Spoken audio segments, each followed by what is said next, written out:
Saturday night, sometime around 8 o'clock, and you're settling into your favorite chair with a cup of coffee or maybe something a little stronger.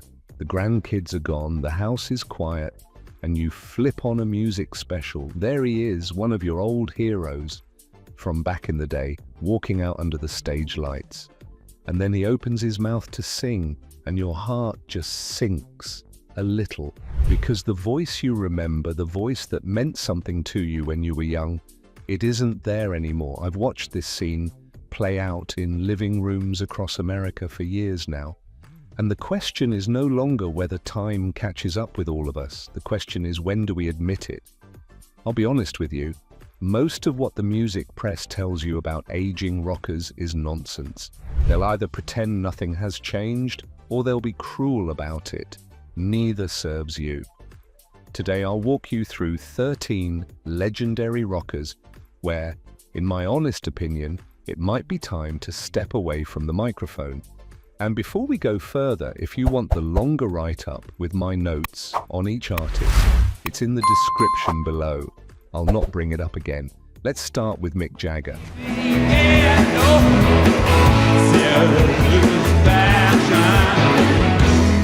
Now, I want to be careful here because the man is a wonder. Well into his 80s, he still struts across that stage like he's 25. But the voice, folks, the voice is a different story. The growl that defined Satisfaction and Brown Sugar has thinned out considerably. In my experience, watching recent Stones tours, Mick saves his strength by talking through verses he used to belt.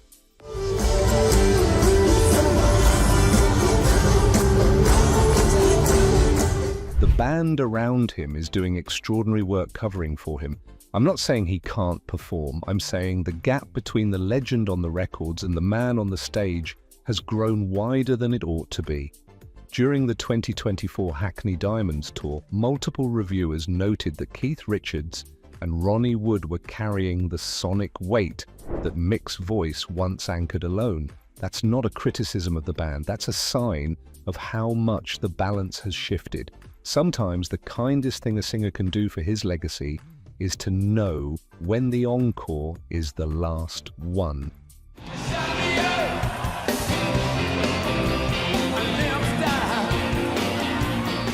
Number 2 is Paul McCartney.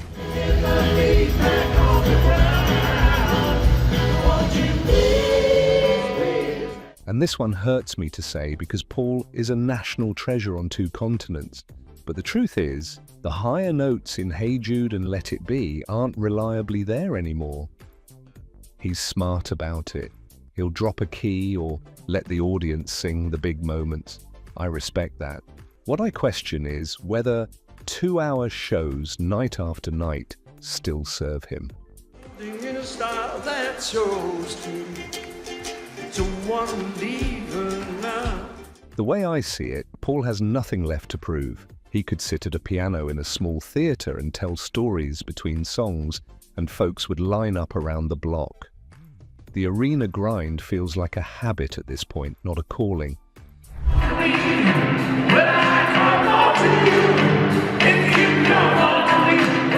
Third on my list is Roger Daltrey of The Who.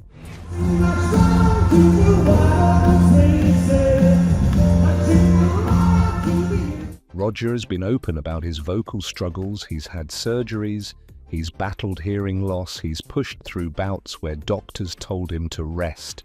I admire the grit, but Won't Get Fooled Again has one of the most demanding screams in all of rock, and asking a man in his 80s to deliver that night after night is asking too much. I need to fight to prove I'm right. At the band's 2019 Moving On tour, several nights had to be restructured mid-show because Roger's voice simply could not reach what the song demanded. The audience was kind about it, but the strain was visible and audible.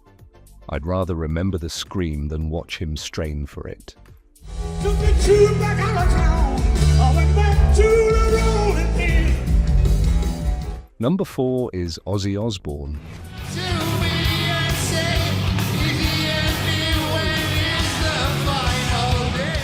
Ozzy has been frail for years now, Parkinson's disease, multiple surgeries, a body that has been through more than most.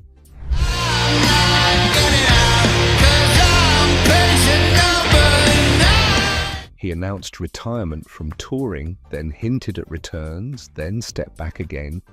My honest view is that the Ozzy we love is preserved forever on those Black Sabbath records, and the bravest thing he could do now is rest. There's no shame in that, there's grace in it.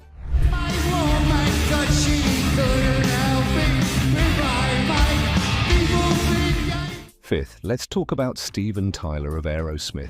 I could lie awake just to hear you breathing. Steven has had vocal cord injuries that forced the band to cancel tours and ultimately retire from the road. He fought hard to come back, and I respect that fight.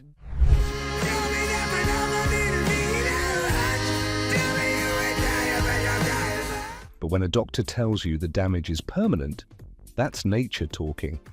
Aerosmith's farewell run was the right call.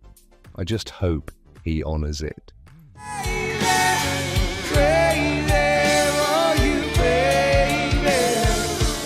Number 6 is Robert Plant.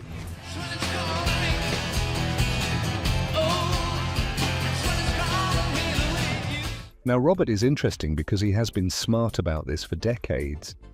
He stopped trying to hit those Led Zeppelin screams a long time ago. He found new music, folk and bluegrass and world sounds that suited his older voice beautifully. So why is he on my list? Because every few years the Zeppelin reunion rumors start up again, and folks beg him to belt Immigrant Song one more time.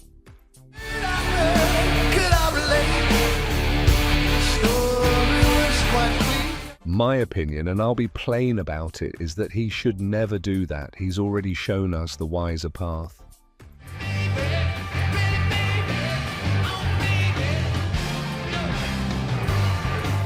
Seventh on the list is Rod Stewart. You grow to be proud, dignified and true.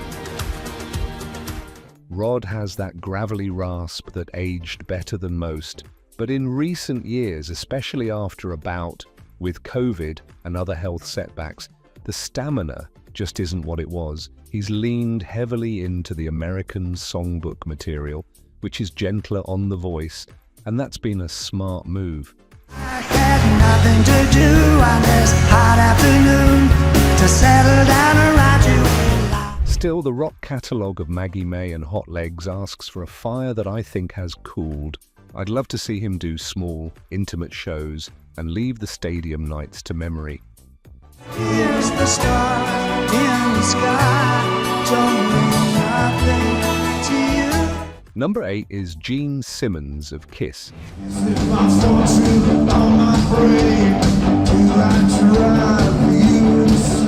Kiss did their farewell tour and supposedly hung it up, though Gene has hinted at returns in various forms. The makeup and the costumes hide a lot, but they can't hide a voice that has lost its bottom end, I'll say this plainly. Kiss was always more about the show than the singing, and that's fine.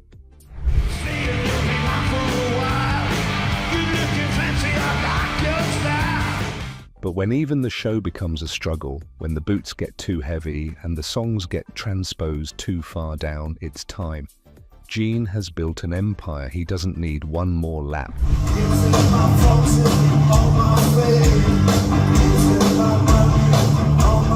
Ninth is Eric Clapton.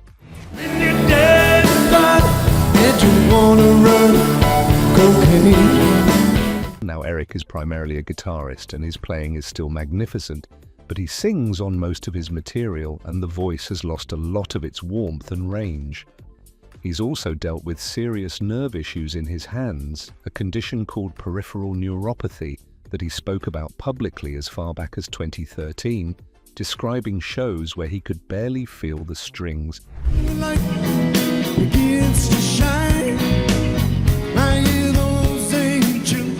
In my experience, the recent shows have been shorter, more seated, and more reliant on guest singers. That's a graceful way to age, I just wonder if the touring grind is still worth what it costs him.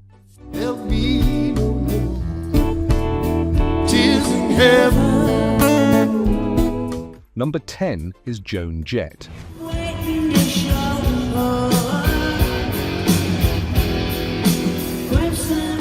And before anyone writes me an angry comment, let me say I love Joan. I love Rock and Roll is one of the great anthems.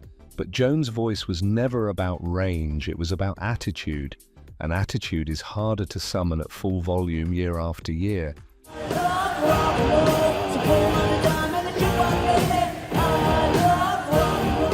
The way I see it, she'd be magnificent fronting a tighter, lower-key project. The full Black Hearts tour feels like it's running on fumes from where I sit.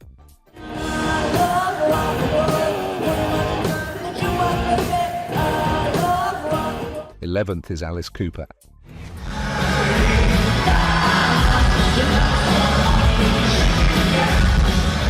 Alice is a showman first, a singer second, and his theatrical staging covers a lot. But the snarl that made Schools Out so menacing has softened into something closer to a croak in recent years.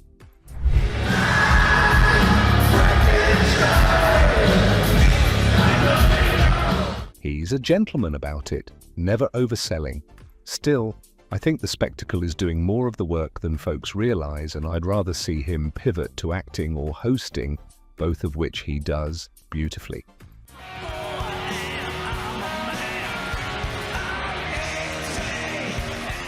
Number 12, and this one folks will argue with, is Bob Dylan.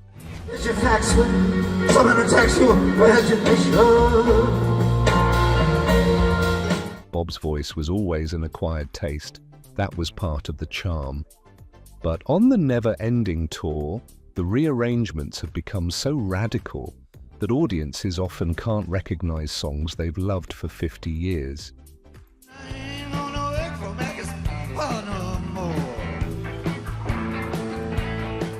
I'm not saying Bob can't perform. I'm saying the contract between a performer and an audience includes some thread of recognition, and that thread has worn awfully thin. A studio record now and then would serve his legacy far better than another bus tour. Maybe ever, may not be held at all. And the 13th name on my list is John Fogerty.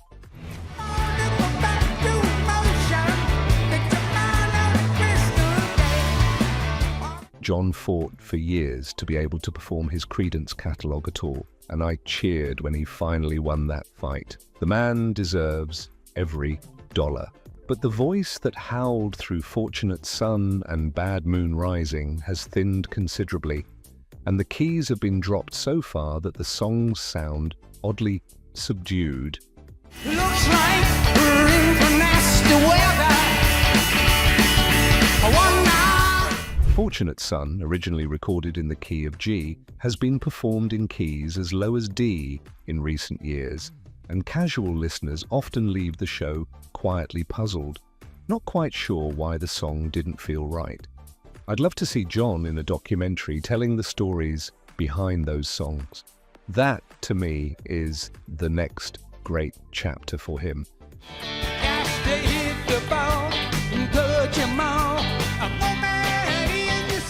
Now, before I close, I want to say something honest. There's no glory in telling our heroes to step aside.